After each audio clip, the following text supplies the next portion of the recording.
શ્રીમદ ભાગવત 10મો સ્કંદ 75મો અધ્યાય રાજસુ યજ્ઞ સંપન્ન અને દુર્યોધનનું અપમાન. પરીક્ષિત રાજા પૂછે છે કે ભગવાન,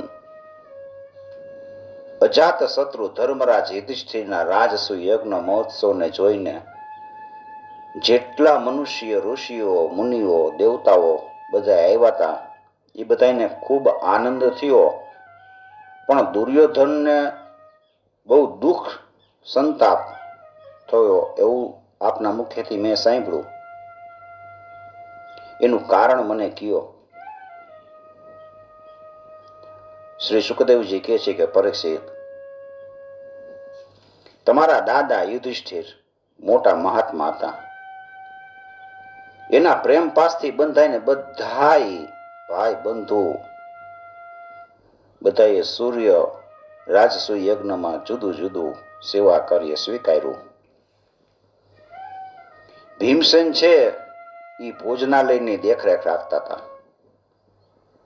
જે જાજુ ભોજન કરતો હોય ને એને ભોજનની વ્યવસ્થા કરવાનું સોંપાય. એટલે રસોઈ વધારે બનાવે તો કોઈ ભૂખા ન રહે, બધાને પેટ ભરી ભરીને જમાડે. એટલે ભીમને રસોઈ કામ સોંપ્યું.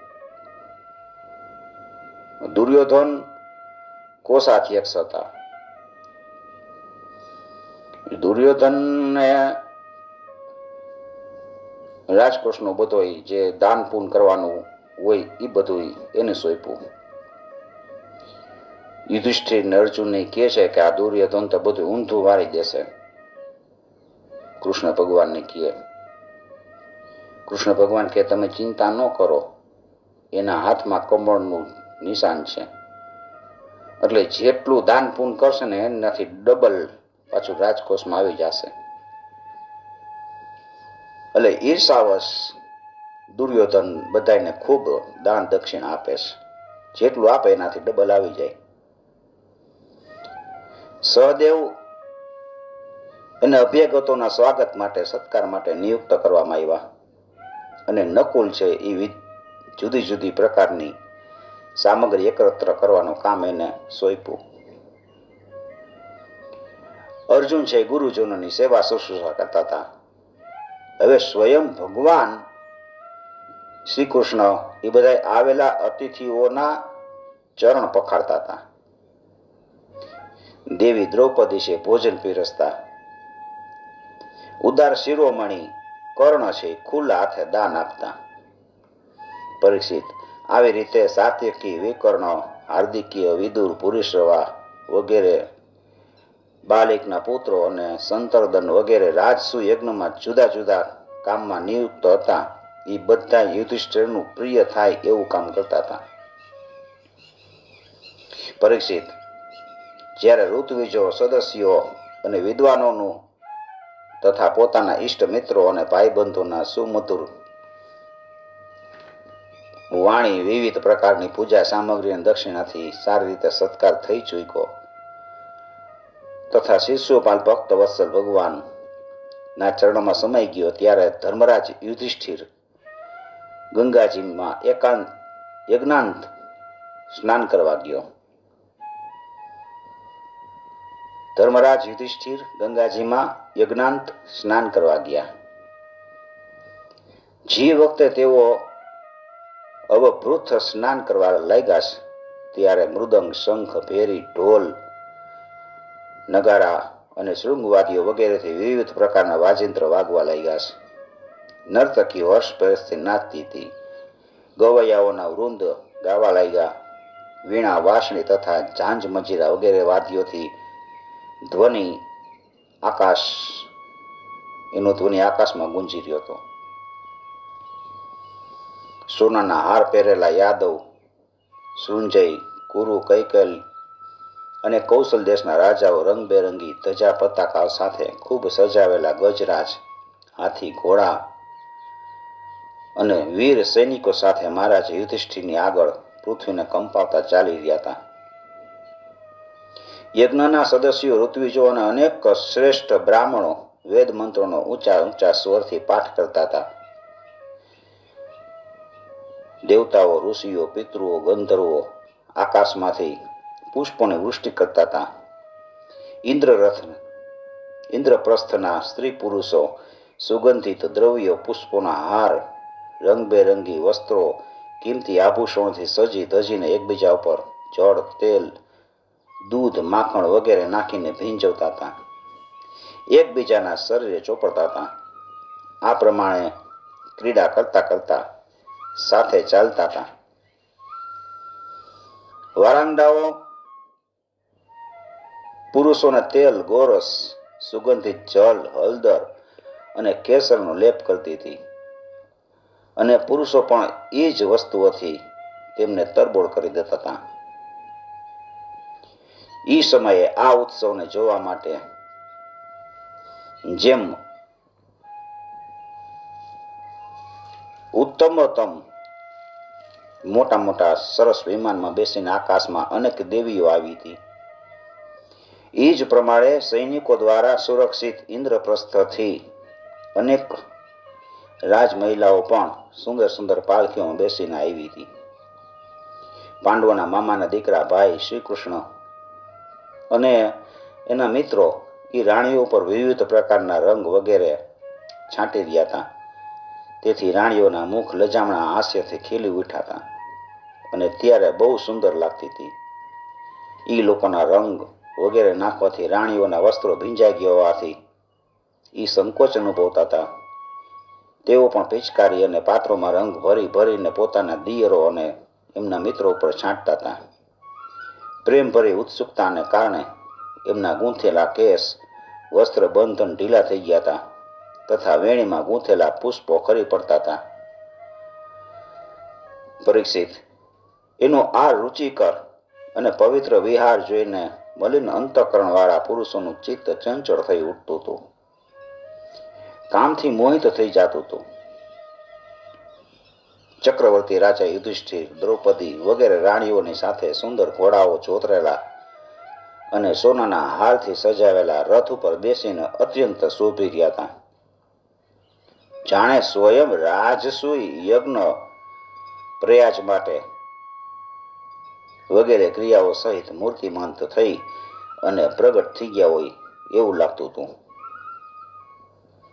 ઋત્વિજોએ પત્ની સંન્યાસ, એક પ્રકારનું યજ્ઞ કર્મ છે, એને પત્ની સંન્યાસ કહે છે, તથા યજ્ઞાંત સ્નાન સંબંધી કર્મ કરાવીને દ્રૌપદી સાથે સમ્રાટ યુધિષ્ઠિરને આચમન કરાવ્યું અને પછી ગંગા સ્નાન કરાવ્યું. એ સમયે મનુષ્યોના વાજિંત્રોની દેવતાઓના પણ દુદુંભી વગેરે પણ વાગવા લાગ્યા.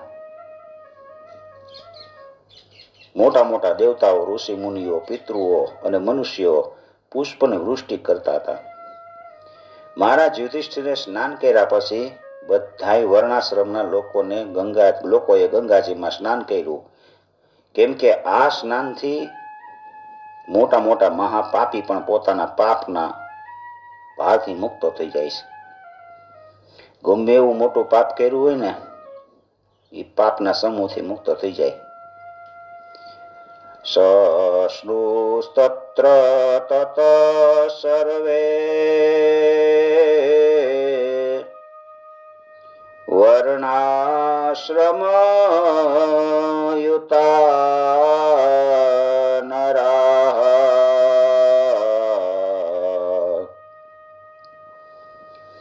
મહાપાતક પિયત સદ્યો મુચેત કિલ્બિષાત.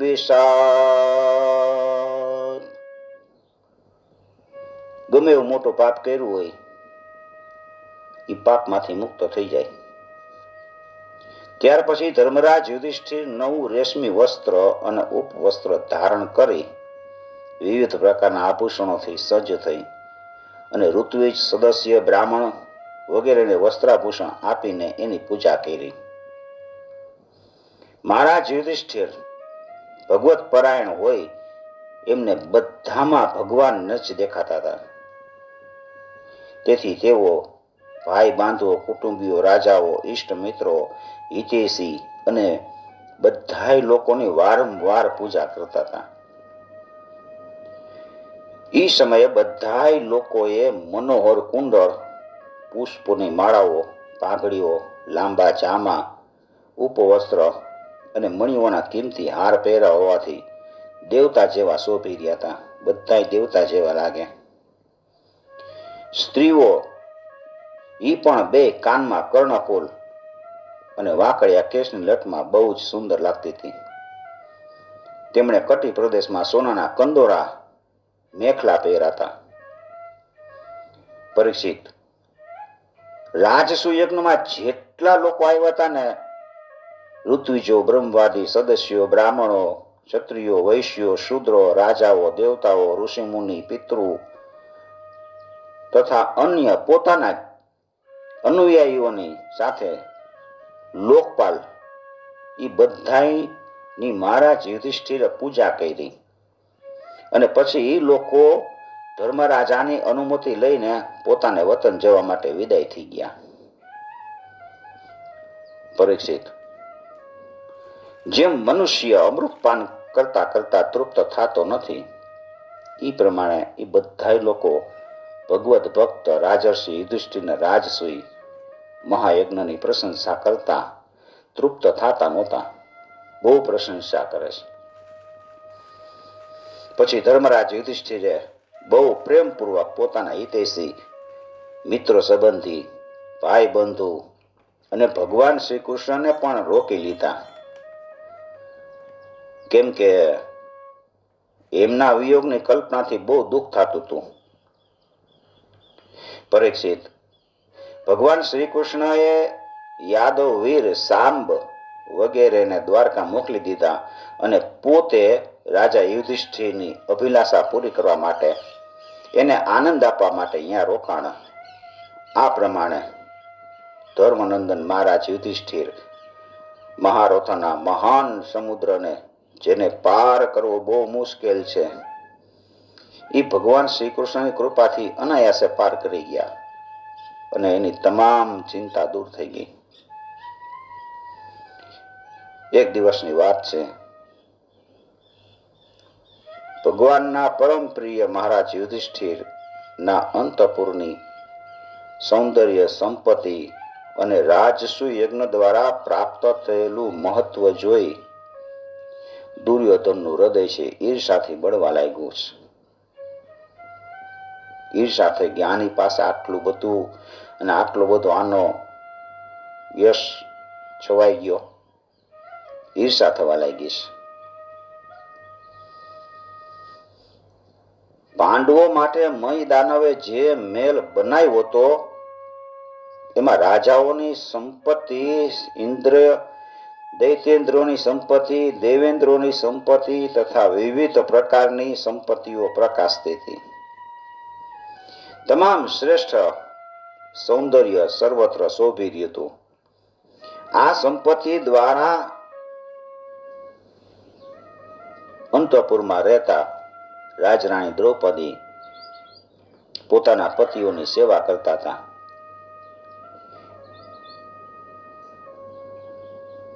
એ રાજભવનની અંદર એ દિવસોમાં ભગવાન શ્રી કૃષ્ણની હજારો રાણી રહેતી હતી.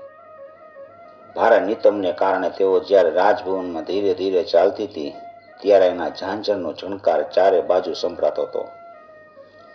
સુંદર કટી પ્રદેશવાળી એ સ્ત્રીઓના વક્ષસ્થળ ઉપર લાગેલા કેસરના લાલીમાંથી મોતીઓની સુગંધ સુંદર શ્વેત હાર પણ લાલ લાલ જણાતા હતા. કુંડળો તરફ વાંકડિયા કેશની અલકોથી ચંચળતાથી એમના મુખની શોભા વધારે વધી જતી હતી. આ બધું જોઈને દુર્યોધનના હૃદયમાં ભારે બળતરા થઈ. સાચું પૂછે ને તો દુર્યોધનનું ચિત્ત દ્રૌપદીમાં આસક્ત હતું અને એની ઈર્ષાનું મુખ્ય કારણ પણ એ જ હતું. એક દિવસ મહારાજ યુધિષ્ઠિર દેવરાજ ઇન્દ્રની જેમ પોતાના ભાઈઓ, સંબંધીઓ અને પોતાના નેત્રરૂપ પરમ હિતૈષી ભગવાન શ્રી કૃષ્ણની સાથે મય બનાવેલી સભાની અંદર સુવર્ણના સિંહાસન ઉપર બિરાજતા હતા. એની ભોગ સામગ્રી, એની રાજ્ય લક્ષ્મી બ્રહ્માજીના ઐશ્વર્ય જેવી લાગતી હતી. બંદીજનો એની સ્તુતિ કરતા હતા. એ જ સમયે અભિમાની દુર્યોધન પોતાના દુશાસન વગેરે ભાઈની સાથે ત્યાં આવ્યો. એના માથા ઉપર મુગટ, ગળામાં માળા અને હાથમાં તલવાર હતી.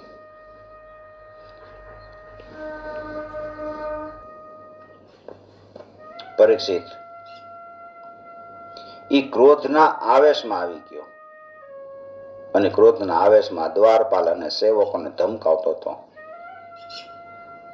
ઈ સભામાં મય એવી માયામય રચના કરી હતી કે દુર્યોધનને એનાથી મોહિત થઈ અને સ્થળને જળ સમજે છે અને એના વસ્ત્ર ઊંચા કરી ચાલવા લાગ્યો છે.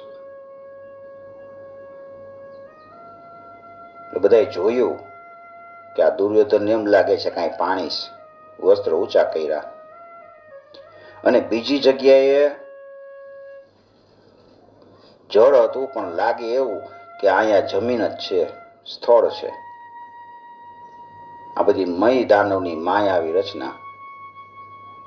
એને એમ થયું કે અહીંયા તો પાણી નથી, આ તો જમીન જ છે, એમ માનીને હાઈલો ગયો, એમાં પડી ગયો. એને પાણીમાં પડતો જોઈને ભીમસેન, રાજરાણીઓ અને બીજા રાજાઓ બધા હસવા લાગ્યા છે. જેમ આ બધું જોયું, બધા રાજાઓ હસે છે. યુધિષ્ઠિર બધાને એમ કરતા રોકે છે, તમે બધા દાંત કાઢોમાં. પણ પરીક્ષિત, એ લોકોને ઈશારાથી કૃષ્ણનું અનુમોદન પ્રાપ્ત થઈ ગયું હતું. કૃષ્ણએ જ કીધું છે બધા દાંત કાઢો, એમ અનુમોદન કર્યું. આનાથી દુર્યોધન શરમાઈ ગયો. ક્રોધથી રાતો પીળો થઈને નીચું મોઢું કરીને સભાભવનમાંથી ત્યાંથી નીકળીને ચૂપચાપ હસ્તિનાપુર ચાલ્યો ગયો. એકદમ ઝંખવાણો પડી ગયો. હવે આવું થયું એ જોઈને સત્પુરુષોમાં હાહાકાર મચી ગયો અને મહારાજ યુધિષ્ઠિરનું પણ મુખ કંઈક ઉદાસ જેવું થઈ ગયું. યુધિષ્ઠિરના મનમાં ગ્લાનિ થવા લાગી. આવું થવા છતાંય ભગવાન શ્રી કૃષ્ણ તો ચૂપ જ હતા. એ ઈચ્છતા હતા કે કોઈ રીતે પૃથ્વીનો ભાર ઓછો થાય. અને સાચું પૂછો તો દુર્યોધનની બુદ્ધિમાં ભ્રમ પેદા કરનાર પણ ભગવાન જ છે. પરીક્ષિત, તમે મને પૂછ્યું હતું એ મહાન રાજસુ યજ્ઞમાં દુર્યોધનને ઈર્ષા કેમ થઈ, બળતરા કેમ થઈ, એ બધું મેં તમને કહી દીધું. એતત્તે ભીતમ રાજન યત પૃષ્ટો ત્વયા સુયોધનસ્ય દૌરાત્મ્યમ રાજસૂયે મહાક્રતો.